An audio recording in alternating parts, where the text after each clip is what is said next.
తల్లిదండ్రులుగా మన బాధ్యతలు ఏమిటి అనేటువంటి దానిని మనము నేర్చుకోవాల్సినటువంటి అవసరత ఎంతైనా ఉన్నది.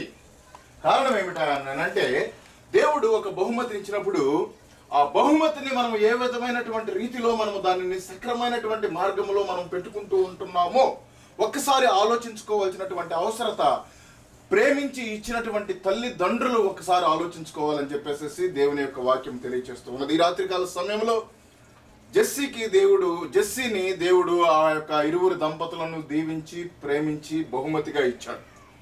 ఇచ్చినప్పుడు ఆ బిడ్డల విషయములలో బైబుల్ ఏం చెప్తూ ఉన్నది, తల్లిదండ్రులు బిడ్డలను ఏ విధంగా పెంచాలనేటువంటి కొన్ని మాటలను మనము జాగ్రత్తగా గమనించి చూసుకుందాము. మొట్టమొదటిగా వాక్యాన్ని చూసుకున్నట్లయితే గర్భఫలము యెహోవా ఇచ్చేటువంటి బహుమానం. దాంట్లో ఏమైనా డౌట్ ఉందండి? డౌట్ అనేది లేదు.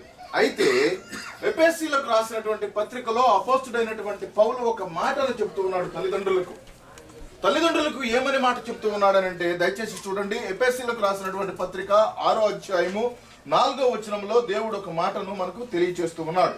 ఎందుకనంటే ఈ మాటలు నేను చెప్తున్నది జెస్సీ జస్ట్ 2 అయిపోయి 3 వచ్చిందా ప్రసాద్ గారు? 1 అయిపోయి 2 వచ్చింది, 1 అయి 2 వచ్చింది. సో అంటే ఆ పాపకి మనం ఏం చెప్పినప్పుడు అర్థం కానటువంటి స్థితి. అయితే ఈ మాటలు దేవుని యొక్క మాటలు అనేటువంటివి 2 అంటే పుట్టినటువంటి పాప దగ్గర నుంచి యవన ప్రాయంలో ఉన్నటువంటి బిడ్డలను పెంచవలసినటువంటి లక్షణముల గురించి, తల్లిదండ్రులు తీసుకోవాల్సినటువంటి జాగ్రత్తల గురించి, తల్లిదండ్రులు బిడ్డలకు చేయవలసినటువంటి విషయముల గురించి బైబుల్ మనకేం చెప్తుంది, బైబుల్ ప్రకారంగా మనం చేస్తున్నామా లేదా అనేటువంటిది తల్లిదండ్రులు ఒకసారి జ్ఞాపకం చేసుకోవాలని చెప్పేసి ఈ యొక్క రాత్రికాల సమయంలో మనము దేవుని యొక్క మాటలను చూసుకుందాం. ఎఫెసీయులకు రాసినటువంటి పత్రిక 6వ అధ్యాయము 4వ వచనంలో దేవుడు ఒక మాటతో మనకు ఈ తల్లిదండ్రులకు తెలియజేస్తూ ఉన్నాడు. ఏమని తెలియజేస్తూ ఉన్నాడంటే ప్రభువు యొక్క శిక్షలోను బోధలోను పిల్లలను పెంచాలి అని చెప్పేసి దేవుని యొక్క వాక్యము తెలియజేస్తూ ఉన్నది. తల్లిదండ్రులు మొట్టమొదటగా చేయవలసినటువంటి పని ఏమిటంటే చిన్న పిల్లలను చిన్నప్పటి నుండి ఎవరిలో పెంచాలంటే ప్రభువు యొక్క శిక్షలోను బోధలోను పెంచాలి అని చెప్పేసి దేవుని యొక్క వాక్యం ఇక్కడ స్పష్టంగా తెలియజేస్తూ ఉన్నది. తల్లిదండ్రుల యొక్క మొట్టమొదటి బాధ్యత ఏమిటంటే మన బిడ్డలను, అంటే మన సంఘంలో నేను చూస్తూ ఉన్నాను కాబట్టి ప్రతి ఒక్కరూ బిడ్డలను దేవుని యొక్క శిక్షణలోను, దేవుని యొక్క ప్రేమలోను, దేవుని యొక్క బోధలోను పెంచడానికి ప్రయత్నం చేస్తూ ఉన్నారు.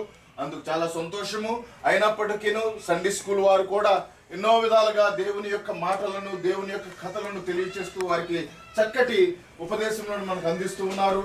అయితే బైబుల్ చెప్తున్నటువంటి మాటను మనం ఒకసారి జ్ఞాపకం చేసుకోవాలి. ఎందుకంటే ఇంకా ఎవరైనా అశ్రద్ధగా ఉండి పనుల ఒత్తిడి వల్ల పిల్లల గురించి పట్టించుకోకపోయినట్లయితే దయచేసి ప్రియమైనటువంటి సహోదరి సహోదరులారా, ఈ రాత్రికాల సమయంలో దేవుని యొక్క వాక్యం స్పష్టంగా చెప్తూ ఉన్నది, పిల్లల విషయంలో మీరు కొంత సమయమును కేటాయించి, పిల్లల విషయంలో మీ సమయమును పిల్లల కొరకు వెచ్చించి, ఆ యొక్క సమయములలో దేవుని యొక్క శిక్షణను, అంటే దేవుని యొక్క మాటలను, దేవుని యొక్క బోధను, దేవుడు చేసినటువంటి క్రియలను తెలియచేయాలని చెప్పేసి దేవుని యొక్క వాక్యం ఇక్కడ స్పష్టంగా తెలియజేస్తూ ఉన్నది.